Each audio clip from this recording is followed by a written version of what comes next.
Bana Congo, Bandeko, mbote na bino, Jambo, mbote na benu, Sanga iwabo, Otep, hello, buenos dias, bon dia, sac passé, bonsoir, bonsoir. Je suis la reine Diambi Kabatuswila Chiyomwata, Mukalenga Mukajiwa Nkashama, Wabakwa Luntu, Waluba, Wakasai, Wakongo. Je suis reine de l'ordre du Léopard, des Bakwaluntu, du Kasaï central de la République démocratique du Congo. Je suis aussi Grande Mae do Povo Bantu Brasileiro, reine-mère du peuple bantou du Brésil, donc les descendants africains du Brésil.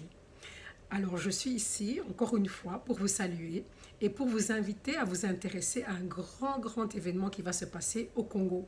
Au mois d'août de cette année, on vous donnera les dates exactes. Nous allons avoir le festival du Kwango.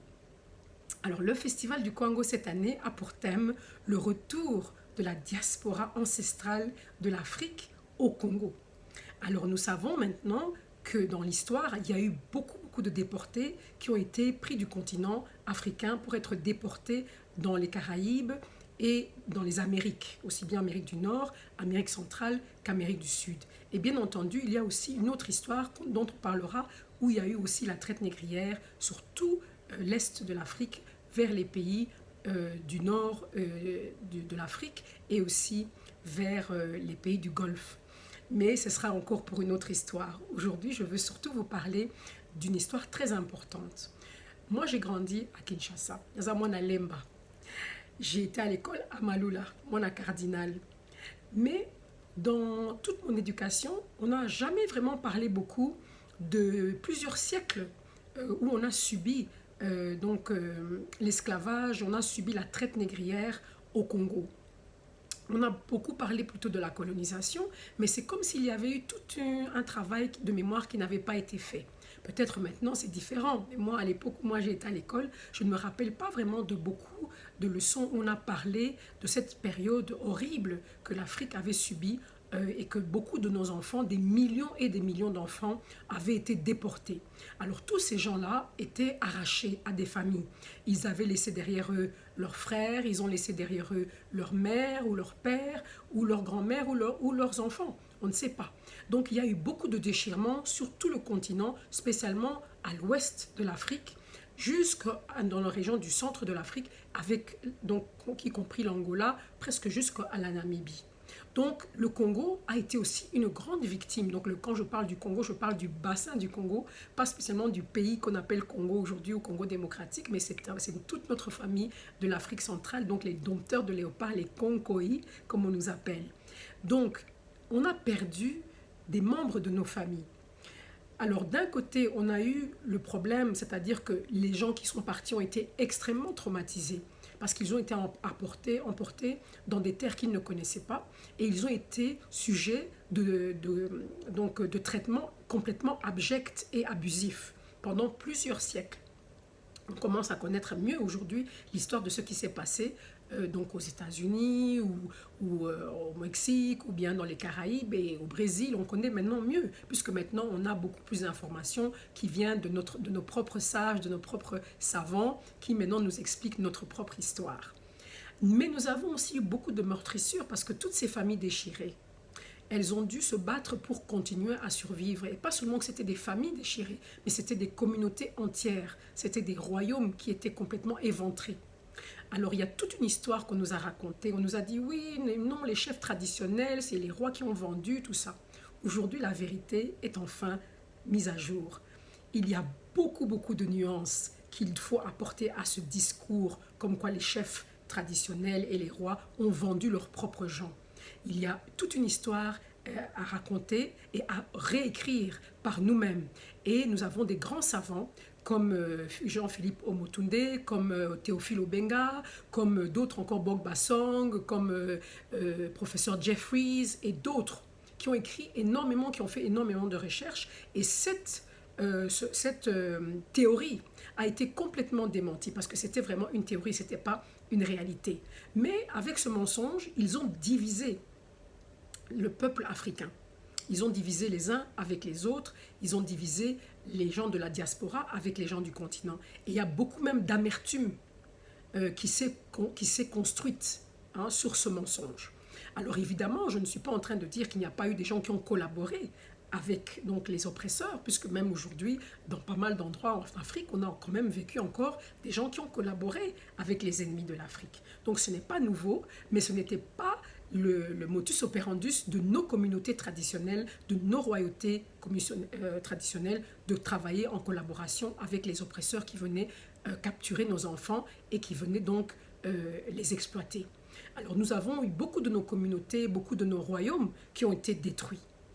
Et nous en subissons encore maintenant les conséquences, puisque même la destruction physique n'a pas été suffisante. Il a aussi fallu qu'il y ait un travail de destruction au niveau de notre héritage culturel, au niveau de notre histoire, au niveau de notre perception de la réalité et du monde, donc de notre rapport avec le sacré. On nous a vraiment démolis. On nous a diabolisés de toutes sortes de façons et on nous a même appris à nous haïr nous-mêmes. Mais aujourd'hui, l'heure a sonné, le coq a chanté. Le coq a chanté parce que c'est l'heure de la vérité.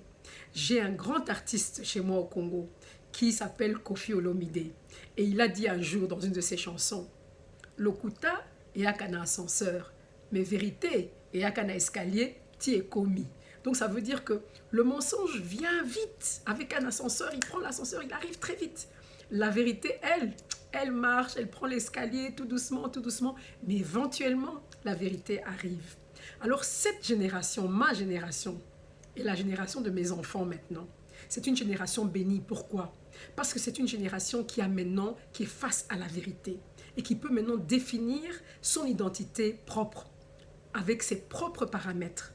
Et nous sommes maintenant encadrés avec des sages, nous sommes encadrés avec les gardiens de la tradition, les gardiens de la culture. Nous devons donc nous retourner chez nous, retourner à notre identité propre. Alors le festival de Kwango, c'est un festival qui aura lieu au mois d'août, qui va commencer à Kinshasa, puis nous irons à Kwango Kenge, puis nous irons à Mwanda, et puis nous irons enfin à Kananga. Ça fait 5 ans que je suis couronnée. Alors là-bas, chez moi, à Kananga, on a dit on va faire la fête. Donc tout le monde est invité au 5e anniversaire de mon couronnement à Kananga. Et puis aussi pour apprécier la culture de chez moi là-bas avec mes frères, les Bakwaluntu et les Lulua et tous les autres qui sont tous nos frères du Kasaï, qui sont toujours les bienvenus. Donc ce festival a besoin d'avoir le soutien national, le soutien du peuple, le soutien des autorités, le soutien donc de toutes les communautés, de toutes les régions, parce que nous allons mettre en valeur le Congo. Nous allons mettre en valeur le Congo, mais nous allons aussi ouvrir les bras.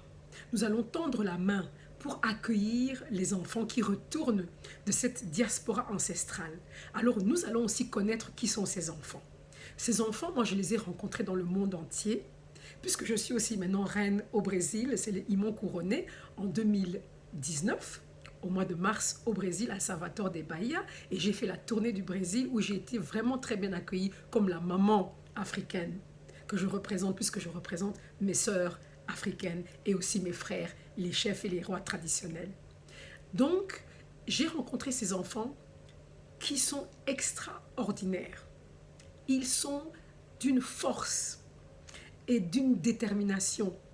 Et aussi, ils ont eu la capacité au cours des siècles, de garder une partie intacte d'eux-mêmes, de ce qui est africain. Bien sûr, ils ont eu des dommages comme nous. Ils ont été aussi endommagés par tout le traitement, les maltraitances qu'ils ont vécues et le fait qu'ils n'avaient même pas le droit d'être considérés comme des humains pendant plusieurs siècles. Ils ont été aussi victimes d'une mauvaise éducation, c'est-à-dire qu'on leur a menti sur eux-mêmes, on leur a menti sur leurs ancêtres, on leur a menti sur leur famille, on leur a menti sur l'Afrique, on leur a menti sur le rapport qui avait eu lieu pour que cette traite se fasse et les conditions exactes dans lesquelles ces traites se sont opérées. Donc c'était un trafic humain qui a été pendant plusieurs siècles. Et donc, il y a eu beaucoup de lacunes au niveau de la continuité du savoir, de la continuité de la transmission des traditions. Mais nos enfants de la diaspora, je vous assure, ils se sont accrochés. Nos parents se sont accrochés à cette Afrique qu'ils connaissaient de la tête et du cœur. Ils ont gardé les traditions, ils ont gardé certains rites, ils ont gardé la musique, ils ont gardé les danses, ils ont gardé la façon de faire, ils ont gardé les accents, la façon de parler. Donc, il faut vraiment qu'on les mette à l'honneur pour avoir démontré cette résilience qu'il faut qu'on se réapproprie puisqu'elle est la nôtre. Donc, bana Congo, les enfants du Congo, bache biso tembe, balobi bana Congo, bakoki kosala festival international ya ndenge wana te. Loba Ghana esala bandeko na biso ya Ghana basala. Mais Congo Kinshasa, bakokoka te. Moi j'ai dit je relève le défi. Je relève le défi que le Congo Kinshasa, avec la collaboration bien sûr de tous nos frères d'Afrique, nous allons relever le défi que pour la première fois dans l'histoire du Congo, nous allons faire un grand festival avec l'accueil de nos enfants de la diaspora. Alors parmi ces enfants, je cite beaucoup de gens, mais parfois je ne peux pas citer tout le monde. Mais il y a un peuple que je dois citer en particulier aujourd'hui, c'est le peuple haïtien. Haïti, sac passé. Nos Haïtiens sont des gens qui sont formidables. Ils sont très forts et très vaillants. Haïti, ça a été la mère de la révolte, la mère de la rébellion, la mère du refus de l'esclavage qui a été outre-mer. Puisque ici, sur le territoire africain, on s'est battu. On s'est battu contre les envahisseurs, on s'est battu contre les oppresseurs pendant des siècles. Parce qu'il faut savoir qu'à peu près, pour chaque Africain qui a été déporté sur le continent africain, il y en a 9 qui sont morts pour les défendre avant qu'on puisse le prendre. Il y a eu des massacres ici avant qu'on ne puisse arracher nos enfants. On s'est battu. Donc la résistance qu'on a montrée, elle est partie avec nous. Et là-bas, ils se sont battus aussi. Bien sûr, il n'y a pas que qu'Haïti, des rébellions, des révoltes, il y en a eu partout. Mais celle qui a marqué l'histoire, c'était la révolution de Haïti. En 1804, Haïti devient la première nation noire indépendante composée des Africains. Donc Haïti devient en réalité la première nation panafricaine. Donc il faut célébrer cette histoire-là aussi. Il faut donner la place d'honneur à ces enfants qui sont aujourd'hui encore en train de souffrir, de payer le prix de la position qu'ils ont gagnée par la force. Et aujourd'hui encore, on fait subir au peuple haïtien beaucoup de conséquences par la force parce qu'ils ont eu le courage et la force de se battre pour dire non à l'oppression. Et nous savons encore que dans ce peuple-là, il y avait des Congos. Partout où je suis allée, notamment en Louisiane, aux États-Unis, quand j'ai appris qui étaient les leaders des rébellions de nos peuples captifs, dans tous les leaders, il y avait toujours des Congolais à la tête. Donc le Congolais, le peuple des léopards, le peuple Konkoï, c'est un peuple qui ne se laisse pas faire. Et souvent, quand on ne se laisse pas faire, on subit parfois plus de pression que les autres. Donc il faut avoir le courage de continuer à se lever. Même si on est par terre un jour, demain on sera debout. Donc aujourd'hui, pour moi, le festival c'est un symbole fort. C'est un symbole qu'on doit montrer au monde entier. Que le Congo, c'est le cœur de l'humanité. Le Congo doit continuer de battre. Et doit continuer de battre avec toute sa puissance. Et nous allons aller dans le monde entier chercher nos enfants. Et nos enfants, ce ne sont pas seulement les Noirs de la diaspora, mais toute la planète. Leur origine, c'est les grands lacs du Congo. Donc, quelque part, partout dans chaque être humain sur cette planète, il y a un ancêtre Congo. Donc, il faut aller rappeler à tous ces gens-là la place du Congo. Et si on veut nous étouffer, eh bien, ça sera un suicide collectif pour cette planète et pour l'humanité tout entière. On veut que l'humanité aille mieux, il faut donner au Congo sa place d'honneur. Il faut laisser le cœur de l'Afrique battre correctement pour que le sang circule sur toute la planète, que la planète se guérisse de cette maladie qui est le manque de sagesse. Donc, mes enfants, je veux donc vous inviter, tous les Congolais, à appeler vos frères de partout, qui sont dans tous les pays, nos frères de la diaspora moderne, et de leur dire d'aller chercher leurs frères partout où ils sont, qu'ils soient en Guyane, en Guadeloupe, qu'ils soient au Brésil, au Nicaragua, au Costa Rica, au Panama, au Mexique, au Canada ou n'importe où, en Angleterre, en Jamaïque, en Barbade. Je ne peux pas tous les citer, mais il faut qu'on aille les chercher et que leurs représentants viennent nous voir au Congo, qu'ils soient accueillis. Pendant ce festival, il y aura une cérémonie d'accueil de nos autorités du pays, bien sûr, et aussi de nos autorités traditionnelles. Donc, on engage notre parole.